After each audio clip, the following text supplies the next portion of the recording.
এবং স্মারক করে দেওয়ার জন্য সাধারণত তাকে অনুরোধ করছি।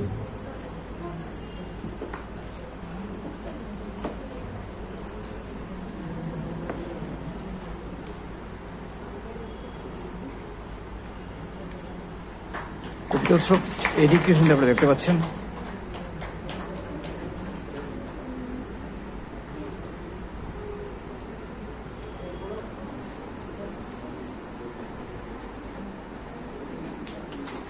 কবিতা উৎসব এডুকেশন আপনারা দেখতে পাচ্ছেন।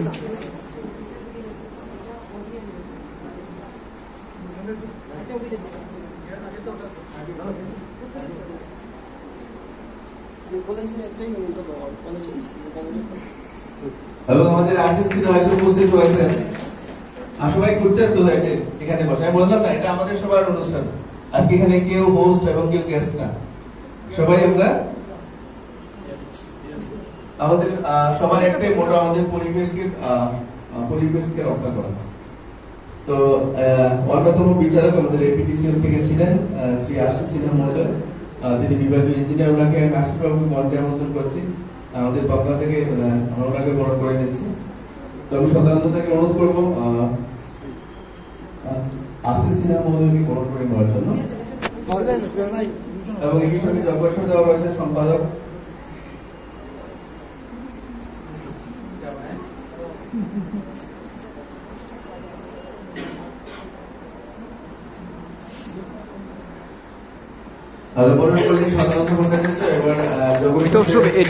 দেখতে পাচ্ছেন পক্ষ থেকে এটি স্মারক তুলে দিচ্ছেন আশিস সিনহা মহোদয়কে। আমি এবারে অনুরোধ করবো, আজকে যেটা আমাদের মূল বিষয়, অনেক বড় ব্যাপার, অনেক প্রশ্নচিহ্নের মুখে, তাই আমরা এই গ্রিনসের পক্ষ থেকে রাজ্যের বন বিভাগকে ধন্যবাদ জানাই যে আমাদের সরকার এ ধরনের চিন্তা করছে কিভাবে আমাদের সমাজকে প্রদূষণ মুক্ত রাখা যায়। আমাদের সঙ্গে অখিল বাবু এখানে আছেন, ওনাকে অনুরোধ করবো আজকের সন্ধ্যায় তিনি। প্রথমে আমি সবাইকে নমস্কার জানাই। ডিভিশন পুজোর সময় হঠাৎ আমাকে গ্রিনস দিয়ে বলা হলো এবার মানে কালী পূজাতে টাউনের মধ্যে যে কালী পূজাগুলো হবো একটু অ্যাওয়ারনেস প্রোগ্রাম হিসেবে মানে একটা ব্যবস্থা করা হয়েছে ইকো ফ্রেন্ডলি কালী পূজা এবং দেওয়ালি। আমি প্রথমে গ্রিনসকে প্রিফার দেবো এই কারণে গত 2-3 বছর থেকে আমি কালী পূজা দুর্গাপূজা দেখতে পারি না, কারণ ডিউটির যে প্রেশার, এইবার জাজ হয়ে আমরা কয়জন যে ঘুরলাম, এই জন্য গ্রিনসকে ধন্যবাদ যে পূজাও দেখলাম, সঙ্গে আমাকে যে দায়িত্ব দেওয়া হয়েছিল যে ডিসিপ্লিন সোলজার হিসেবে সেটাতে ঘুরে আমরা একটু জাজ নয় জাস্ট একটু আমরা ঘুরে ফিরে দেখলাম পরিবেশের সঙ্গে সামঞ্জস্য রেখে কে কি ধরনের ম্যাটেরিয়াল ব্যবহার করে। ইকো ফ্রেন্ডলি ম্যাটেরিয়াল মানে আমাদের লোকাল যা বাস ব্যাগ যা পাওয়া যায়, কটন কাপড় পাওয়া যায়, সেটার উপরে আমি নজর দিয়েছিলাম as a environmentalist or forest officer হিসেবে। যদি আমার গার্মেন্টের ভুলে থেকে মাফ করবেন, কিন্তু যেহেতু পরিবেশ জিনিসটা আমরা নজরে রাখি, যদি আমি লোকাল কি ম্যাটেরিয়াল দিয়ে বানানো হয়েছিল, মায়ের মূর্তি হোক, ডেকোরেশনও হোক, প্যান্ডেল হোক, আর গেট, আমি গেট থেকে মানে এটা অবজারভেশন করেছিলাম। গতিকে এটা একটা ভালো প্রয়াস। আর গ্রিনসকে আমি আজকে না, আমি যদিও ডিএফও হয়েছি 1 বছর হয়েছে, আমি যখন স্টেট বাজারে পড়েছিলাম হাইলাকান্দিতে, আজকে কয়েক বছর আগে থেকে আমার পরিচিত।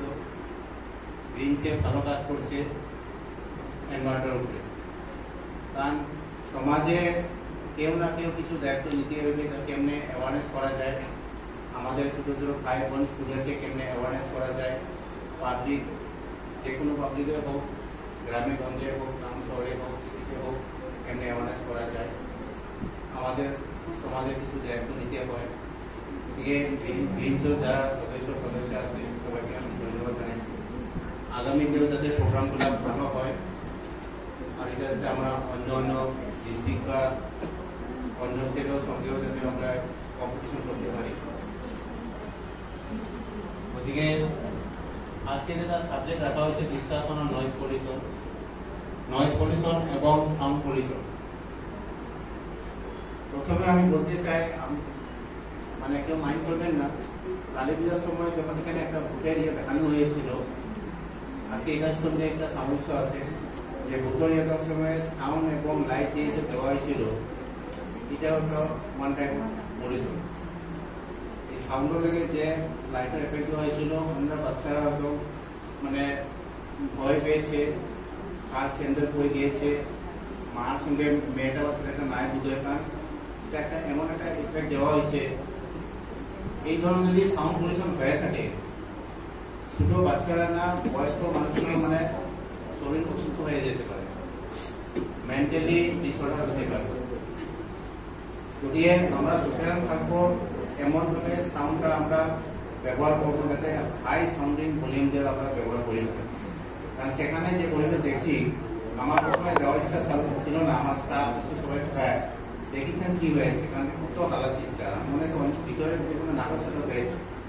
কিন্তু যেটা এফেক্ট দেওয়া হয়েছে সাউন্ড এবং লাইট, সেটাতে ঠিকই মানে নট অনলি মানে এখানে নয়েজ পলিউশন, এখানে হেলথটাও পলিউশন হয়ে গেছে। কারণ দেখছি অন্য বাচ্চারা ভয় পেয়ে মানে তারা কেউ হয়ে গেছে, আতঙ্ক হয়ে গেছে।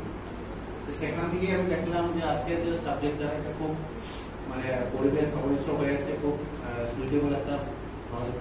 এই নয়েজ পলিউশন কমাতে হলে পিডব্লিউ রাস্তাতে আপনি দেখবেন স্কুল বা হসপিটালে গাড়ি চিহ্ন দিয়ে একটা ক্রস দেওয়া হয়, বা হর্ন একটা দেওয়া ক্রস চিহ্ন দেওয়া হয়।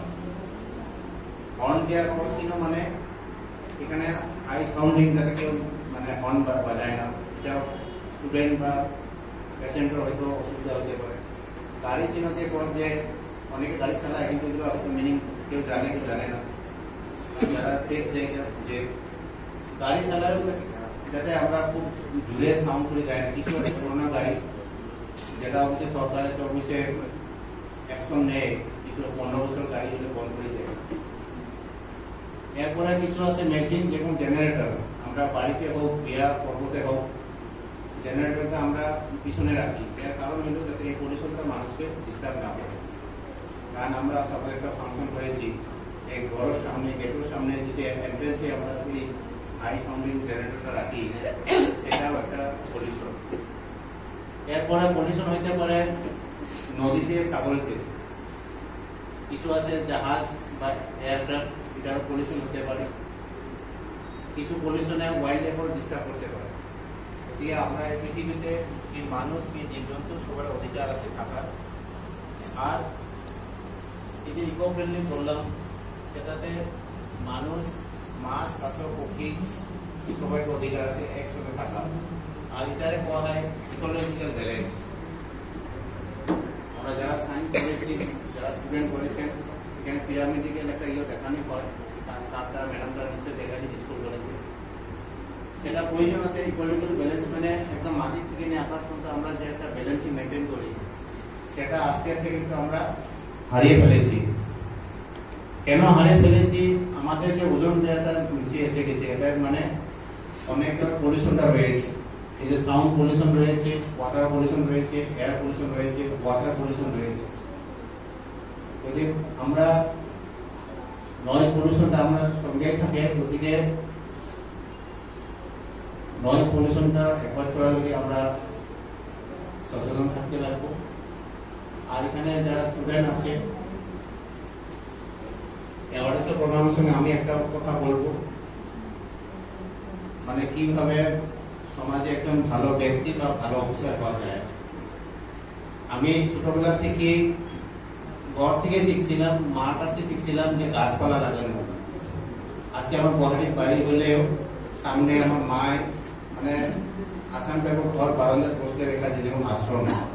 কারণ মায় যেখানে যায়, কেউ বাড়িতে গেলে, আত্মীয় বাড়িতে গেলে একটা ফুলের গাছ, ফলের গাছ নিয়ে আয়, এই ফুলটা আমার বাড়িতে আমি নিয়ে যাই, এই ফলটা আমি বাড়ি নিয়ে যাই, এই তুলসী গাছটা আমার ভালো লাগছে নিয়ে যায়। এই ছোটবেলা থেকে মাকে আমি দেখে দেখে দেখলাম যে মায়ের কত ফুল ফল এসব ভালো পায়। আমিও স্টার্ট করলাম যে মা আমি তোমার সঙ্গে কাজ করবো। না না, তুমি ছোট তখন না। সেখান থেকে জানি না অ্যাকচুয়ালি আমি ফরেস্ট ডিপার্টমেন্ট চয়েস করি না, যারা স্টুডেন্টদের বলছি আমার ইচ্ছা ছিল either engineering or administrative officer. বাবা ব্রিটিশ আমলে কাজ করেছিল, আমি আসামিস মিডিয়ামে যদিও পড়তাম, আমার একটা ইচ্ছা ছিল কেমনে ইউরোপিয়ান সাহার মতো ইংলিশে কথা বলবো, গাড়িতে যাবো। যার জন্য আমার এম ইন লাইফ হয়ে গেছিল either administrative officer or engineering. Engineering আমার বন্ধু একজন, কারণ আমি ছোটবেলা থেকে আমি একটা না কোনো আমি অনেকেও যে আমার বন্ধু বান্ধবদের সঙ্গে নিয়ে যেতে পারি এটা আমি প্রচেষ্টা রাখি, কারণ আমরা জন্ম নিয়েছি যখন এই এনভায়রনমেন্টে একটা দায়িত্ব রয়েছে। সেলফ ইন্টারেস্টেড ভেস্টেড ইন্টারেস্টেড সব পালন করে আমরা সাথে লাগে আমার ভাই বোনকেও মা বোনকেও কোনো রাস্তা ভালো রাস্তা শেখাইতে পারিনি। যেহেতু আমার বন্ধুটায় ইঞ্জিনিয়ারিং এক পেপার দিল না, আমি ইঞ্জিনিয়ারিং বাদ দিলাম। অ্যাডমিশন এপিএসসি যখন বিড করলাম তখন রেঞ্জার কোর্স ছিল, সেখানে আমি বলছিলাম আমি হাই সেকেন্ডারি পাস করার পরে দিয়েছিলাম রেঞ্জার ইন্টারভিউ। আর সেখান থেকেই শুরু হইল আমার এই ফরেস্ট অ্যান্ড এনভায়রনমেন্ট। প্রথমে ছিল ডিপার্টমেন্ট অফ ফরেস্ট, এরপরে গভর্নমেন্টে লাগিয়ে দিয়েছে এনভায়রনমেন্ট। এই এনভায়রনমেন্ট কেন লাগানো হয়েছে, আজকে আমরা যে বসে আছি এটা একটা এনভায়রনমেন্ট। এই এনভায়রনমেন্ট যাতে আমরা দূষিত করি না, তার জন্য পলিউশন নয়েজ পলিউশন যেটা দেওয়া হয়েছে সেটা আমরা মেনটেন করব। ওদিকে আমরা জাজ হিসেবে নয়, জাস্ট কেউ ফ্রেন্ড হিসাবে আমরা একটা অবজারভেশন চালিয়েছিলাম। আর শুনে ভালো লাগলো আগামীতে মানে রাইট ফ্রম গুজরাট থেকে একদম ভাসানি পর্যন্ত যে প্রয়াস করা হলো, আর এই পরিবেশের সঙ্গে আরো নতুন নতুন কি ইনোভেটিভ আইডিয়া করা যায়, নিশ্চয়ই আমরা পরে আপনারা সবাই সাহায্য দিয়ে সাজেশন নিয়ে আমরা কাজ করবো।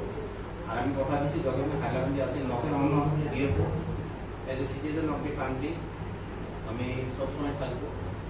আর আমার রিটায়ারমেন্টের পরেও আমি এনভায়রনমেন্টের উপরে মানে কাজ করার ইচ্ছা আছে।